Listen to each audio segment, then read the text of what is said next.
नमस्कार. एक सुंदर कविता सर्वांच्यासाठीच. कवितेचं शीर्षक आहे स्वतःसाठी जगायचं. स्वतःसाठी जगायचं, स्वतःमध्ये जगायचं. स्वतःसाठी जगायचं, स्वतःमध्ये जगायचं. अपेक्षांच्या ओझ्याखाली स्वतःलाच गाडून स्वतःच स्वतःला नाही संपवायचं. खळखळून हसायचं, मनसोक्त रडायचं. खळखळून हसायचं, मनसोक्त रडायचं. लाचारीने कुणापुढे कधीच नाही झुकायचं. लाचारीने कुणापुढे कधीच नाही झुकायचं.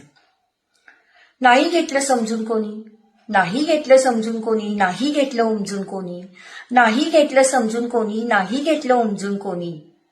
तरीही स्वतःच स्वतःला समजून घ्यायचं. तरीही स्वतःच स्वतःला समजून घ्यायचं. स्वतःसाठी जगायचं, स्वतःमध्ये जगायचं. साऱ्यांनाच सारं पटवून देत नाही बसायचं. साऱ्यांनाच सारं पटवून देत नाही बसायचं. आपलं अस्तित्व फक्त आपणच जपायचं. आपलं अस्तित्व फक्त आपणच जपायचं. जगातील सारच कुठे हो चांगलं असतं. जगातील सारच कुठे हो चांगलं असतं. म्हणूनच आपणही जमेल तेवढं चांगलं राहायचं. म्हणून आपणही जमेल तेवढं चांगलं राहायचं. स्वतःसाठी जगायचं, स्वतःमध्ये जगायचं.